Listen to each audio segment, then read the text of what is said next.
नमस्ते। ये संध्या से सत्योपासना की कार्यशाला का पांचवा सत्र है।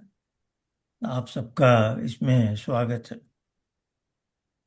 आज मैं ये विशेष आज्ञा पर जो पहले सत्र में मैं बता रहा था, न्यूयॉर्क में मेरे निकट हमारा सहयोगी मंडल, तो उन कुछ व्यक्तियों से मैं आपको मिलाना चाहता हूँ। सबसे पहले गीता जी का तो नाम लिया ही था कि उनकी ही इच्छा थी कि ये कार्यशाला शुरू की जाए। देखा हूँ मैं उनका। हाँ, स्पॉटलाइट, ये तो मेरा ही हो गया। हाँ, ठीक है। तो ये हमारी गीता जी हैं, थोड़ा दूर रहती हैं हमसे, घंटे भर की दूरी है। तो इसलिए ये सत्य, नहीं तो मैं उनके यहाँ जाकर ही उनके लिए ये व्यक्तिगत तौर पर करता। इसलिए ये इंटरनेट के माध्यम से किया गया। तो फिर उन्होंने कहा कि हाँ, जब हो ही रहा है तो बाकी सब भी इसमें आ जाए तो अच्छा है। तो इस प्रकार ये संभव हुआ है, नहीं तो मेरी ऐसी कोई योजना नहीं थी बहुत समय से। मैं और आपसे मिलाना चाहता हूँ। देखिए, कुछ देर में शायद आए हैं हमारे सामने। इस श्रृंखला में स्वप्निल जी हैं और नीरू जी हैं। नीरू जी अभी कहीं गई हुई हैं, और जब हमारा ये सत्र का समापन होगा उस समय शायद उपस्थित हो जाएंगी, मिनट दो मिनट के लिए। अब मैं अगली कड़ी में श्री जितेंद्र जी को बुला रहा हूँ। वो भी, जो मैंने कहा था, हमारे चार सहयोगी मंडल में चार जो दंपति हैं, पांचवा हम हैं। तो हम पांच और 10 लोग, हम यदा कदा मिलते हैं और अपनी रूपरेखा बनाते हैं। जितेंद्र जी का विशेष सहयोग है, क्योंकि इन्होंने ही हमारे सांसारिक सब आवश्यकताओं की पूर्ति की जिम्मेवारी ले ली है। इन्हीं के घर में मेरा निवास है, इन्हीं की दी हुई कार है, और हर महीने एक निश्चित तारीख को इनका एक चेक भी आ जाता है मेरे पास, मासिक अनुदान राशि का। तो ऐसे तो इन सब चीज़ों का कोई मूल्य नहीं है, अनमोल चीज़ें हैं ये। जब हम किसी के यहाँ जाते हैं, कोई स्नेह प्रेम से हमारा अल्पाहार से स्वागत करे, तो वही चीजें बाजार में भी मिलेंगी, लेकिन जिस ढंग से वो दी जा रही है उसका अनमोल है, प्राइसलेस बोलते हैं। और फिर भी सांसारिक चीजें हैं। तो एक दिन मैंने थोड़ी देर बैठ कर हिसाब लगाया था, तो इनका जो योगदान है उसका बहुत स- कम की तरफ भी रखूं तो $75,000 वार्षिक का है। तो इनकी तरफ से मुझे जो सुविधाएं मिल रही हैं उसका बाजार भाव न्यूनतम, यदि मैं किसी तरह से $75,000 कमाता और उस पर आयकर वगैरह देता, तो बाद में मुझे ये सुख सुविधा के साधन मिल सकते थे। तो भारतीय रुपयों में अभी विनिमय दर से देखें तो ये 60 लाख रुपये से अधिक बनता है। 5 लाख रुपया मासिक, मेरे ख्याल से आर्य समाज के, आर्य जगत के इतिहास में यह कीर्तिमान होगा। और ये कोई ऐसे मल्टी मिलियनेयर धन्ना सेठ नहीं है, ये भी एक इंजीनियरिंग एग्जीक्यूटिव थे। हाँ जी, मैंने कहा थे, यानी अब सेवा मुक्त हो चुके हैं। इसके बावजूद ये 5 लाख रुपये महीना में, ताकि मैं निश्चिंत होकर अपना काम कर सकूं। तो आर्य समाज की ये महिमा है कि जहाँ मेरे जैसा एक व्यक्ति विद्वान बनकर कुछ काम भी कर रहा है, महर्षि दयानंद की कृपा से और ईश्वर की, तो वही आर्य समाज ने ऐसे रत्न भी दिए हैं, ऐसे भी दंपति जो हमारा सहयोग करते हैं। और मैं निश्चिंत होकर यहाँ बहुत अच्छी तरह से काम कर पाया हूँ। मैं सोच रहा था स्वप्निल जी शायद अभी आएंगी, नहीं आ सकी हैं। नहीं तो नीरू जी ने मुझे लिखा है कि ये सत्र के समापन के समय तक वो आ जाएंगी, अभी वो घर से बाहर कहीं गई हुई। आइए हम शुरू करते हैं। जब स्वप्निल जी भी आएंगी तो मैं उनसे भी मिलाना चाहता हूँ। तो गीता जी, स्वप्निल जी, नीरू जी और जितेंद्र जी दंपति, इनकी धर्मपत्नी डॉक्टर राकेश जी अब भी हैं। आइए हम आगे बढ़ते हैं। जो आज क्रम था हमारा, संध्या के मंत्रों का अर्थ जानने की आकांक्षा से। तो पिछली बार हमने अभी तक आचमन मंत्र जो है शन्नो देवी भिष्टय, उस पर देखा। फिर इंद्रिय स्पर्श मंत्र और मार्जन मंत्र और प्राणायाम मंत्र। तो आपने देखा, इंद्रिय स्पर्श में हम इंद्रियों का नाम ले रहे हैं, वाक वाक, चक्षु चक्षु इत्यादि। और महाजन मंत्र में हम ईश्वर से प्रार्थना कर रहे हैं कि हमारी आंखों को पवित्र बनाओ, भुआ पुनातु नेत्य। तो ईश्वर का नाम भुआ आ गया, जबकि इंद्रिय स्पर्श में केवल इंद्रियों का नाम था। और फिर प्राणायाम में केवल भुआ आ गया, केवल ईश्वर। तो ये जो कि है, संध्या के मंत्र हमें अंदर की ओर ले जा रहे हैं, है ना। तो संध्या की ओर आप देखेंगे, ये अंदर की एक यात्रा है और बिल्कुल अष्टांग योग से मेल खाती है। तो अष्टांग योग के 5 जो बहिरंग योग कहलाते हैं, यम नियम आसन प्राणायाम, ये अभी हमने कवर कर लिए हैं। जो मंत्र हमने बात की है, यम नियम, और पिछला अंतिम मंत्र तो प्राणायाम मंत्र ही था। अब एक दिन शायद अगले बृहस्पति को, या हम तय कर ही लें, ये अगले बृहस्पतिवार को। सामान्यतः हम यहाँ, मैं भी कुर्सी पर बैठा हूँ और मेज पर मेरा लैपटॉप कंप्यूटर है। बहुत से आप लोग ऐसे ही बैठे होंगे। पर अगली बार जब हम मिलेंगे तो हम भूमि पर नीचे बैठ कर मिलेंगे, है ना।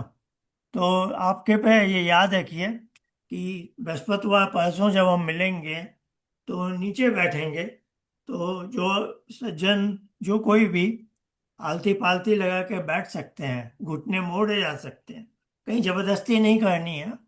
तो उनको मैं कुछ आसन सिखाना चाहता हूँ। मुझे सिद्धासन बहुत पसंद है। तो जो भी आसन दो चार बताए गए हैं, योग दर्शन और सांख्य में एक ही सूत्र है, स्थिर सुखम आसनम। शरीर को एक इस तरह से रख देना कि शरीर स्थिर है और सुखपूर्वक है। हम्म। पर उन्होंने बताया नहीं। और सांख्य के 6ठे अध्याय में यही सूत्र दुबारा है। वहां तो आगे एक शब्द जोड़ दिया, स्थिर सुखम आसनम न नियम। वो ऋषि खुद ही बोल रहे हैं कि मैं कोई स्पेसिफिक आसन आपको नहीं बता रहा। बस उन्होंने खुली छूट दे दी है कि आसन कैसा हो, शरीर स्थिर है और सुखपूर्वक हो, है ना। पर फिर व्यास भाष्य में कुछ आसनों के नाम दिए गए हैं, तो वो हम आसन देख लेंगे। तो आज मैं उसको छोड़ रहा हूँ, क्योंकि उसके लिए आप शुरू से ही जो जानना चाहते हो वो जरा नीचे बैठकर अभ्यास करने के लिए तैयार हैं। तो मैंने कहा कि हमने बहिरंग योग का यम नियम, ताकि हमारा आचरण बहुत पवित्र है, सब अच्छा है, इंद्रियां पवित्र हैं, आसन के बाद ही प्राणायाम होगा, ये अभी तक कर लिया। बहिरंग योग का 5वां अंग है प्रत्याहार। तो आज के जो मंत्र हैं, जिसको अघर्षण मंत्र बोलते हैं संध्या में, ये ऋग्वेद के 3 मंत्र हैं। ऋग्वेद का जो अंतिम सूक्त है वो संगठन सूक्त है।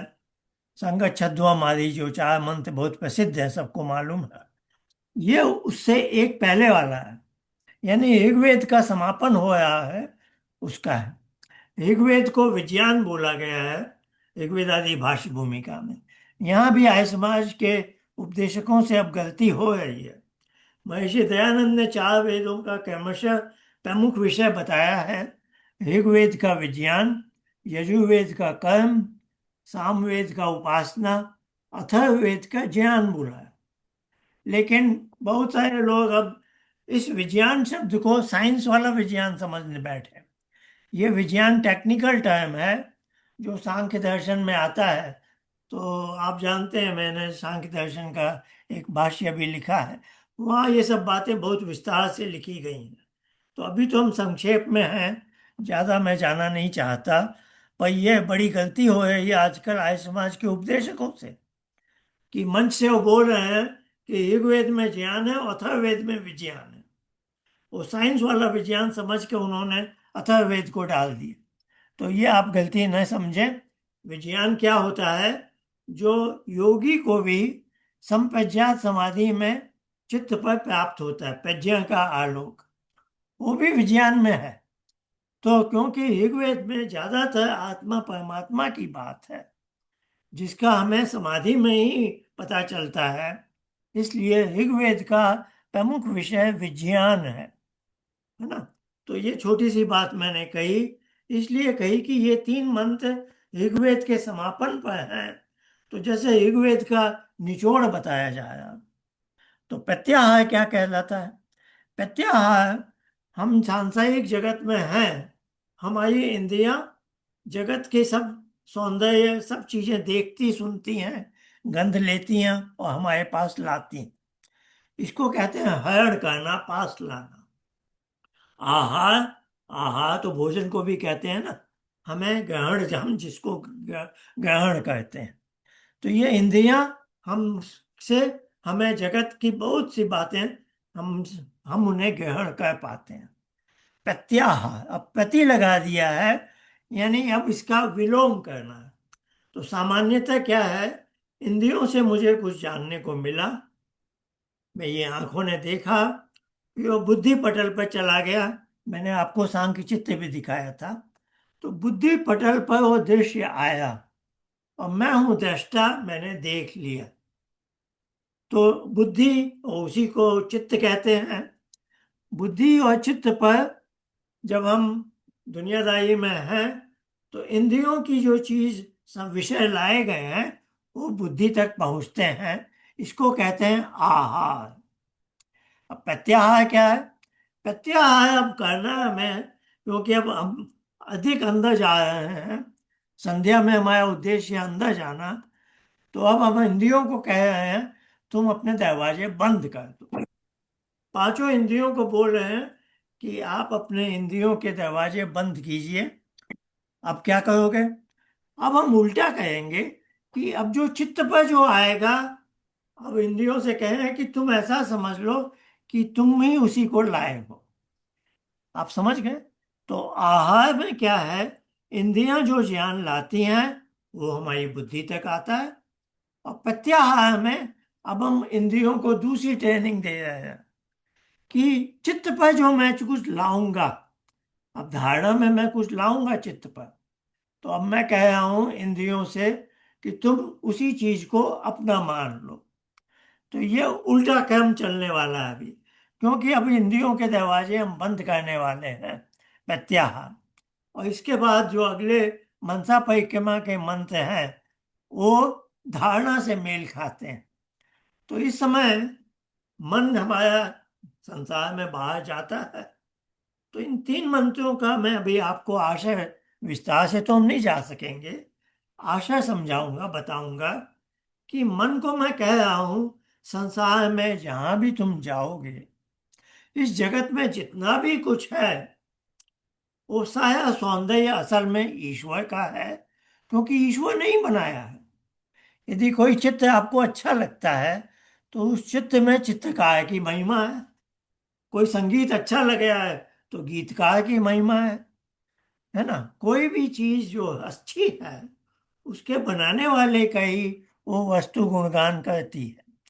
तो इन तीन मंत्रों का जब हम पाठ करते हैं, तो हम अपने मन को समझा रहे हैं कि तुम संसार में चारों तरफ इधर उधर जाते हो और मुझे भी ले जाते हो अपने साथ। सारा ये संसार ईश्वर का बनाया हुआ है, और ये संध्योपासना में मैं उसी ईश्वर की गोद में जाना चाहता हूं। तो तुम्हें मेरा सहयोग करना चाहिए। बहुत मोटी सी बात है, अच्छी बात है, क्योंकि संसार में तुम जहां मुझे ले जा रहे हो, वो सब ईश्वर का बनाया है, सब ईश्वर की ही महिमा है। संसार की हर वस्तु ईश्वर का गुणगान करती है, और उसी ईश्वर की गोद में मैं जाने को अभी उद्यत हुआ हूं। तो इसमें भी तुम्हें मेरा साथ देना चाहिए। तो ये भावना है इन तीन मंत्रों की। आइए हम देखते हैं। यहाँ दो जोड़ियां आएंगी, युग्म कहते हैं हम। तो पहला युग्म है हित और सत्य का। तो ये जो पृष्ठ खुला हुआ है, ये महर्षि दयानंद के पंच महायज्ञ विधि से खुला है। तो हित क्या है और सत्य क्या है? सत्य आप सब जानते हैं कि ये संसार सत्यमेव जयते, सत्यम शिवम सुंदरम हम बोलते हैं। सारा संसार सत्य है ना। सामने यदि कोई पीपल का पेड़ है तो मुझे भी वो पीपल का पेड़ दिख रहा है, आपको भी वही पीपल का पेड़ दिखता है। हजार सौ लोग वहां बैठे हैं, सब बोलते हैं ये पीपल का पेड़ है। तो ये स्वप्न तो नहीं हो सकता। स्वप्न तो हर मनुष्य के अलग होता है। तो ये जो हमारी जागृत अवस्था में हमें जो दिख रहा है वह सत्य है। यह सत्य जगत है। अब सत्य जगत अपने आप ही सत्य नहीं बन गया, इसमें एक डायनामिज्म है। अभी उत्तरी गोलार्ध में पृथ्वी के सब जगह ग्रीष्म ऋतु है, गर्मी के दिन आए हुए हैं। और दक्षिणी गोलार्ध में शीत आ रहा है। और ये 6 महीने बाद बदल जाएगा।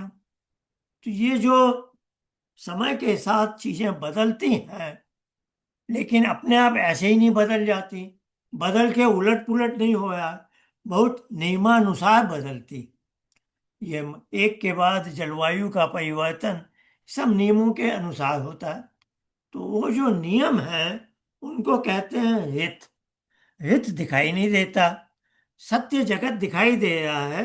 लेकिन ये जगत एक नेचुरल लॉज को, जिसको हम फिजिक्स में बोलते हैं, नेचुरल लॉज ऑफ फिजिक्स, उसके द्वारा ये जगत गवर्न किया जाता है। उन सारे लॉज को हित कहते हैं। जी हाँ, साइंटिस्ट जिसको कहते हैं नेचुरल लॉज ऑफ फिजिक्स, हमारा ऋषि भी वही कह रहा है। और हमारे लॉ थोड़े बढ़ जाते हैं।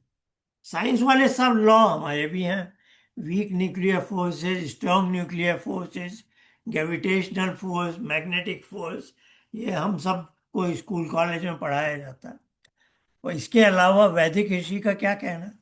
उन्होंने कहा लॉ ऑफ कर्म भी है, कर्म फल सिद्धांत भी है, कि मुझे मेरे माता पिता के परिवार में ही क्यों जन्म मिला, किसी और को किसी और परिवार में जन्म मिला। तो ये सब को भी एक सिद्धांत, एक नियम के अनुसार ये सब हो रहा है।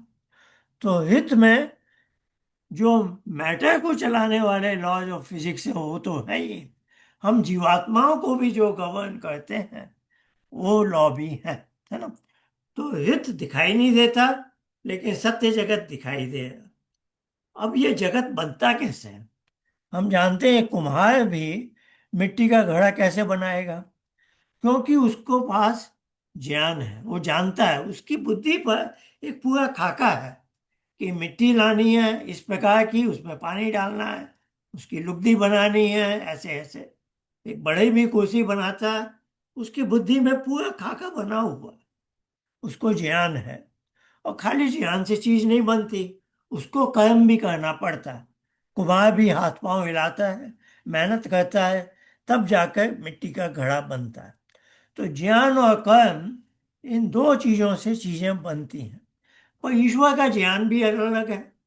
ईश्वर की बुद्धि नहीं है, ईश्वर तो बस एक रस है, होमोजेनस है, उसका ज्ञान भरा हुआ है।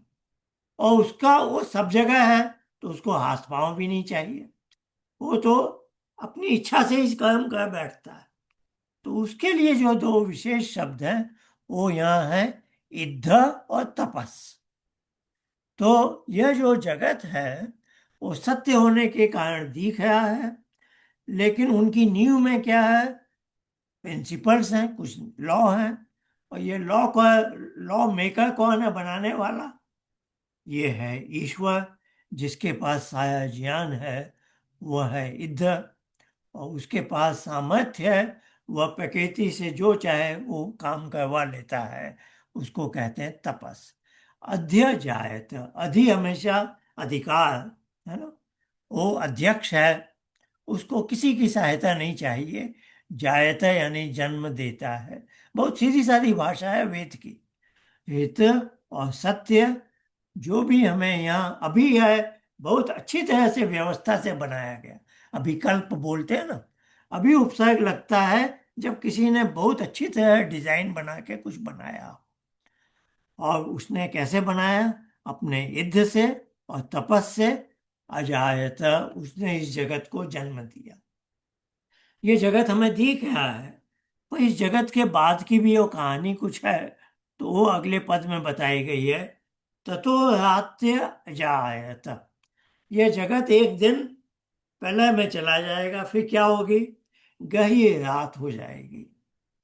अभी हम कहते हैं ब्रह्म दिन है, ब्रह्म रात्रि हो जाएगी।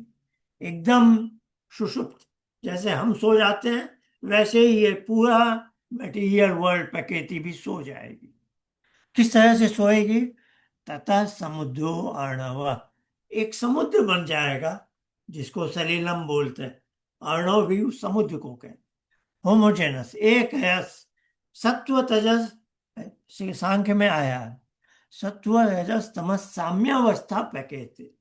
एकदम तीनों गुणों की साम्यावस्था एक रस की हो जाएगी।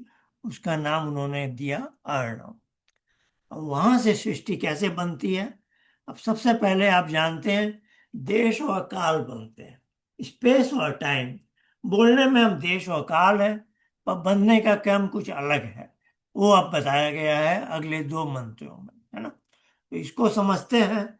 सबसे पहले उन्होंने बताया समुद्रात अर्णवाद अधि। यही समुद्र अर्णव आया था। तो उसी समुद्र, जो अर्णव का समुद्र है, उससे संवत्सर बना। संवत्सर यानी टाइम पैदा। टाइम भी, क्योंकि जब कुछ सब कुछ सोया हुआ है तो there is no phenomenon of time, है ना। समय क्या होता है? समय का संबंध है गति से। कोई चीज हिलते डुलती हो ना, तभी समय बनता है। अभी पृथ्वी घूम रही है, तो हमने पृथ्वी के एक चक्कर लगाने को 24 घंटे दे दिए कि इसको हम 24 घंटा कहेंगे।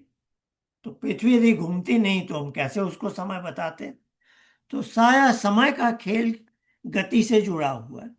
यदि कहीं भी कोई गति नहीं है तो देर इज नो टाइम, समय की परिभाषा नहीं है ना। तो समय समय ने समुद्र जो अर्णव का था, यहाँ फिर अधि आया। अधि यानी ईश्वर के पास ऑटोनोमस पावर है। उन्होंने समय को जन्म दिया। और समय संवत्सर को जन्म दिया, वो हमें कैसे दिखाई देते हैं? अहो यात्राणि, दिनों रात के रूप में हमें समय की परिकल्पना साकार होती है। विदधद विश्वस्य मिशतो वशी। मिशतो कहते हैं बहुत छोटी सी, जैसे आंख की पलक झपकना, बहुत छोटी सी समय की अवधि, है ना। और वशी, सारा कुछ उसके वश में है। छोटी से छोटी चीज का भी हिलना डुलना सब ईश्वर के वश में है। तो यह है दूसरे मंत्र का आशय कि ईश्वर ने समय को जन्म दिया, काल को जन्म दिया। बोलते हम देश काल, लेकिन पहले काल को जन्म देना पड़ता। क्यों? क्योंकि जब काल से कोई गति आएगी तभी एक रेफरेंस पॉइंट बनेगा। आपको याद होगा, हम स्कूल कॉलेज में बचपन में स्कूल में जाते थे तो एक ग्राफ पेपर पर कुछ लकीरें खींचते थे, है ना। तो ग्राफ पेपर पे आप कैसे, पहले हम एक पॉइंट बनाते थे ओ, ओरिजिन, और फिर वहां से एक एक्स एक्सिस और उसके 90 अंश पर वाई एक्सिस खींचते थे। तो एक्स और वाई डिग्री से दिशा का बोध हो गया, स्पेस बन गया। पर स्पेस बनने के पहले तो आया ओ। जो पॉइंट है वो रेफरेंस पॉइंट ऑफ रेफरेंस है, जिसकी अपेक्षा से एक्स का मान बनेगा, वाई का मान बनेगा।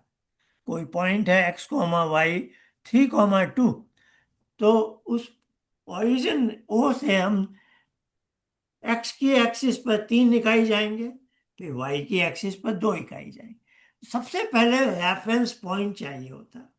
अब रेफरेंस पॉइंट बाकी सबसे अलग होना चाहिए।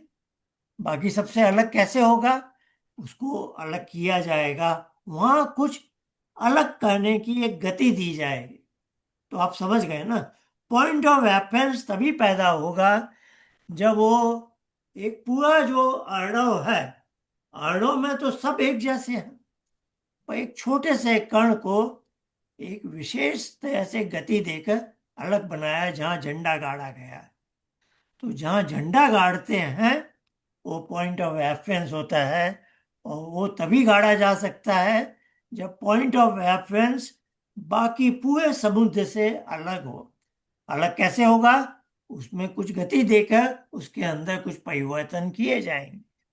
तो आप समझ गए, पहले गति आएगी, फिर पॉइंट ऑफ रेफरेंस आएगा, और फिर दिशाओं का ज्ञान होगा।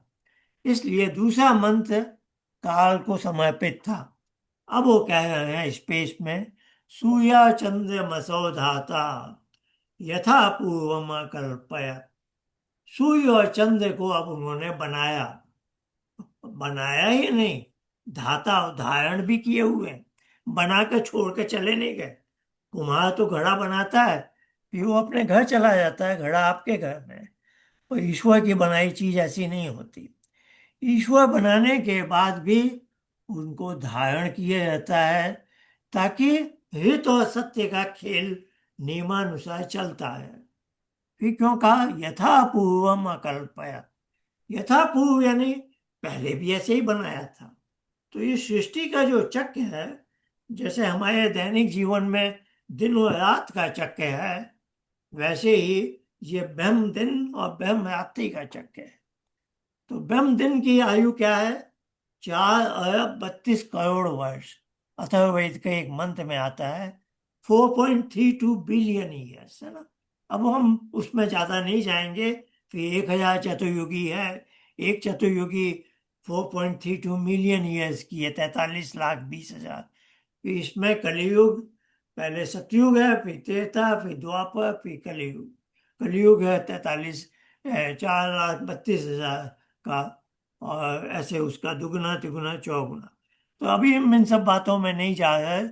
सूर्य चंद्र मसौ धाता, सूर्य के आधार पर ही हमारा जीवन है। फिर दिवन च पृथ्वी चांद, इस पृथ्वी पर हमारा निवास है। पृथ्वी और सूर्य के बीच में जो है वो है अंतरिक्ष। और पृथ्वी के चारों तरफ घूमने वाला है एक चंद्रमा। तो ये पूरा सौर मंडल का एक उल्लेख कर दिया। ऐसे ऐसे उसने अनगिनत सौर मंडल बनाए होंगे, और सृष्टि का कोई अंत नहीं है। वो सब बनाया उसने। ये अंत में उन्होंने कहा स्वः। स्वः का क्या अर्थ है? हम पिछली बार देख चुके हैं, सुख स्वरूप। उन्होंने कहा ये सारा जगत में सूर्य है, चंद्रमा है, पृथ्वी है, तुम्हारा निवास है। तुम यहाँ निवास करो, अपना जीवन यापन करो। लेकिन इस पूरी सृष्टि के एक एक रज में मैं भी हूं। तो स्व कहीं गया हुआ नहीं है। और जब भी हमें सुख की आकांक्षा है, हम जहां भी हैं उस स्व को पा सकते हैं, है ना। तो ये संक्षेप में मैंने आपको ये मंत्र बताए। इन मंत्रों का अर्थ बताया। बहुत गहरा अर्थ है इनका। सृष्टि की रचना पूरी आ जाती है, और ईश्वर में आश्वस्त कर रहा है कि सृष्टि को बनाने के बाद भी सृष्टि में हर जगह वह रमा हुआ है। और यदि हमें सुख की आकांक्षा है तो हमें कहीं दूर जाने की आवश्यकता नहीं है। सृष्टि के कण कण में वह, और उसने अपना नाम स्व बताकर उद्घोषणा कर दी है कि जहां भी हम जाएंगे उसे पाएंगे, और हम सुख से दूर नहीं हो सकते। तो आइए इस प्रकार हम जल्दी से अब अपनी संध्योपासना का भी अभ्यास कर लें। स्वप्निल जी भी आ गई हैं, और शायद नीरू जी भी तब तक आ जाएंगी। तो जो मैं आज का एक विशेष था, मैं अपने सहयोगी मंडल के चारों दंपतियों से मिलाना चाहता था आपको, वो भी हो जाएगा। आइए, पहले मैं थोड़ा समय ज़्यादा ले ही लिया मैंने, तो मैं 15 मिनट का लगाता हूँ टाइमर। आइए शुरू करते हैं। आप सबको संध्या के मंत्र याद भी हैं प्राय। ओम शन्नो देवीर्यभिष्टय आपो भवन्तु पितये संयोरभिस्रवन्तु नः। ओम वाक् वाक् ॐ प्राणः प्राणः। ॐ चक्षुः चक्षुः। ॐ श्रोत्रं श्रोत्रम्। ॐ नाभिः। ॐ हृदयम्। ॐ कण्ठः। ॐ शिरः। ॐ बाहुभ्यां यशो बलम्। ॐ करतलकरपृष्ठे। ॐ भूः पुनः तुषयसि। ॐ भुवः पुनः तु नेत्रयोः। ॐ स्वः पुनः तु कण्ठे। ॐ महः पुनः तु हृदये। ॐ जनः पुनः तु नाभ्याम्। ॐ तपः पुनः तु पादयोः। ॐ सत्यं पुनः तु पुनः श्रेयसि। ॐ खं ब्रह्म पुनः तु सर्वत्र। ॐ भूः ॐ भुवः ॐ स्वः ॐ महः ॐ जनः ॐ तपः ॐ सत्यम्। ॐ मृतं च सत्यं च विद्धातपसो अद्य च यत ततो रात्र्यायत ततः समुद्रो अणवः। ॐ समुद्रादर्णवादरि संवत्सरो अजायत अहोरात्राणि विदधद्विश्वस्य मिषतो वशी। ॐ सूर्यचन्द्रमसौ धाता यथा पूर्वमकल्पयत् दिवं च पृथिवीं चान्तरिक्षमथो स्वः। ॐ शन्नो देवी अभिष्टय आपो भवन्तु पितये संयोऽभिष्यवन्तु नः। ॐ प्राचीदिगग्नेऽधिपतिरसितो रक्षितादित्य ईशवः। तेभ्यो नमोऽधिपतिभ्यो नमो रक्षितेभ्यो नमः। ईशुभ्यो नमः एभ्यो अस्तु। योऽस्मान् द्वेष्टियं वयं दुष्मस्तं वोजम्बे दद्मः। ॐ दक्षिणादिगिन्द्रो धिपतिस्त्रियश्चिराजि रक्षिता पितर ईशवः। तेभ्यो नमोऽधिपतिभ्यो नमो रक्षितेभ्यो नमः। ईशुभ्यो नमः एभ्यो अस्तु। योऽस्मान् द्वेष्टियं वयं दुष्मस्तं भोजम्बे दद्मः। ॐ प्रतीचिदिग्वरुणो धिपतिः प्रदाकु रक्षिता नमिषवः। तेभ्यो नमोऽधिपतिभ्यो नमो रक्षितेभ्यो नमः। ईशुभ्यो नमः एभ्यो अस्तु। योऽस्मान् द्वेष्टियं वयं दुष्मस्तं भोजम्बे दद्मः। ॐ उदीचीदिक्सोमो धिपतिः स्वजो रक्षिता शनिशवः। तेभ्यो नमोऽधिपतिभ्यो नमो रक्षितेभ्यो नमः। ईशुभ्यो नमः एभ्यो अस्तु। योऽस्मान् द्वेष्टि यं वयं दुष्मस्तं वो शम्भे दद्मः ॐ ध्रुवादिग्विष्णुयाधिपति कर्मा शगीयो रक्षिता वियुधैषवः तेभ्यो नमोऽधिपतिभ्यो नमो रक्षितेभ्यो नमः ईशुभ्यो नमः एभ्यो अस्तु योऽस्मान् द्वेष्टियं वयं द्विष्मस्तं वो शम्भे दद्मः ॐ ध्रुवादिग्विष्णुरधिपति कर्माशगीवो रक्षिता वियुध ईशव तेभ्यो नमोऽधिपतिभ्यो नमो रक्षितेभ्यो नमः ईशुभ्यो नमः एभ्यो अस्तु योऽस्मान् द्वेष्टियं वयं दुष्मस्तं वो शम्भे दद्मः ॐ ऊर्ध्वा दिग्बृहस्पति अधिपतिः शुचो रक्षिता वर्षमिषवः तेभ्यो नमोऽधिपतिभ्यो नमः रक्षितेभ्यो नमः ईशुभ्यो नमः एभ्यो अस्तु योऽस्मान् द्वेष्टियं वयं दुष्मस्तं वो शम्भे दद्मः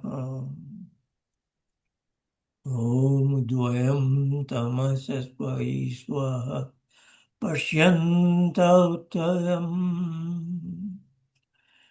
देवं देवत्या सूयमगन्म ज्योतिरुत्तमम् ॐ उदुत्यं जातवेदसं देवं वहन्ति तव दृशे विश्वायसूयम् ॐ चित्रं देवान मुदगादनीकं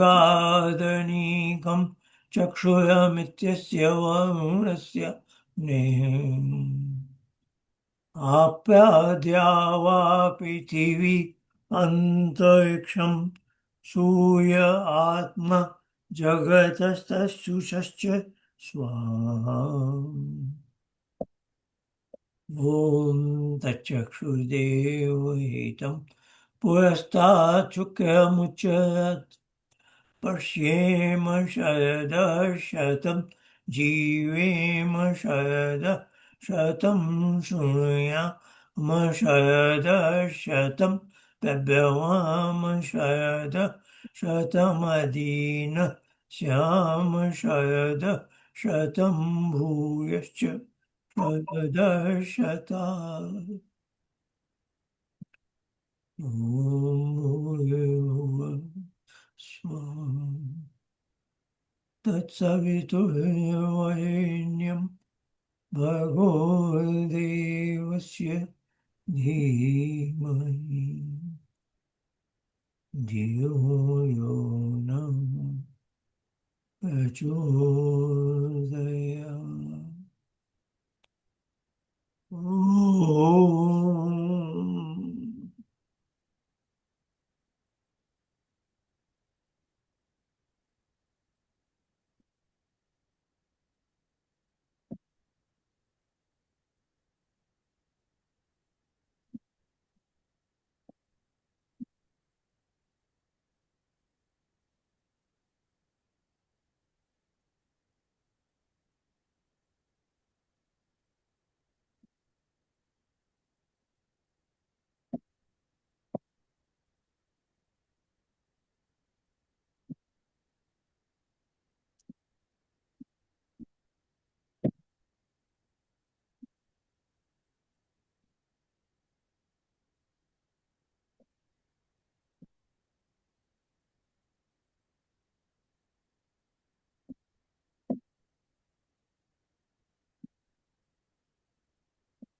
ओम ईश्वरदयानिधे भवत्कृपयानेन जपोपासनादिकर्मणाम् धर्मात् काममोक्षाणाम् सद्य सिद्धिभवेन्। ॐ नमः शम्भवाय च मयोभवाय च नमः शङ्कराय च मयस्कराय च नमः शिवाय च शिवतराय च। ॐ शान्ति शान्ति शान्ति।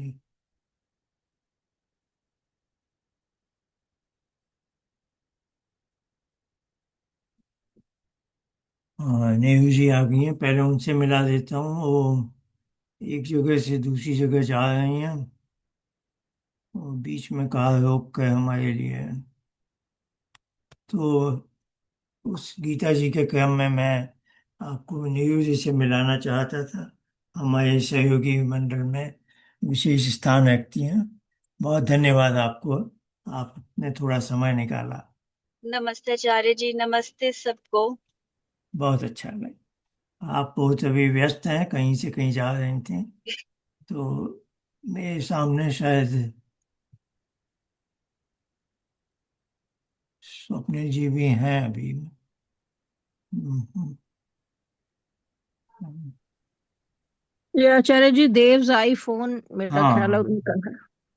हाँ, मैं आपको स्वप्निल जी से भी मिलाना चाहता हूँ। आप विजिबल होंगे क्या बहन जी?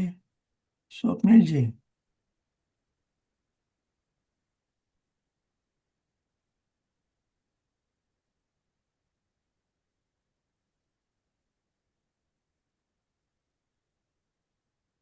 शायद वो उठ कर चली गई हैं कहीं क्या।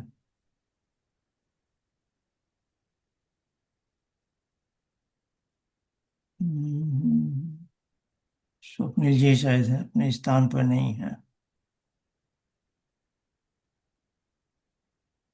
हाँ हाँ, नमस्ते आचार्य जी, सॉरी मैंने वो सोचा कैमरा बंद था तो इसलिए। मेरे सहयोगी मंडल में जैसे हम ईश्वर से मिलते हैं ना यहाँ मूधा, मैंने कहा था ना। हाँ, वैसे ही हमारा सहयोगी मंडल, इनके घर के सबसे ऊपरी तल में एक गुफा है, वहाँ हम मिलते हैं। तो ये इनका विशेष स्थान है। तो आप हैं ठीक है हमारी जी। स्वप्निल जी। आपका सबका, आप सबका, चारों का विशेषकर जिन्होंने आज समय निकाला उपस्थित होने का, जितेंद्र जी, गीता जी, नेहरू जी और स्वप्निल जी, आप सबका हार्दिक अभिनंदन, अभिवादन, नमस्ते। Thank you. Thank you thank you. आज का हमारा ये, जी हाँ, आज का संध्योपासना का ये थोड़ा विलंब हो गया है, लेकिन दिनेश जी ने मेरे से एक प्रश्न पूछा है। आप राजस्थान भीलवाड़ा के हैं, और लगभग 4 वर्ष पहले एक सम्मेलन में मुझे हमारा मिलना हुआ था, बहुत अच्छा लगा था। इनके दो चार मित्र भी थे, इन्होंने ध्यान उपासना में बहुत रुचि ली थी। तो ये भी निरंतर हमारे संध्योपासना की इस कार्यशाला में उपस्थित होते हैं। तो इन्होंने एक शंका भेजी है कि महर्षि दयानंद ने एक वेदांती भाष्य भूमिका में एक अध्याय है उपासना विषय, वहां पर लिखा है, वो मैं आपको दिखाता हूँ, क्योंकि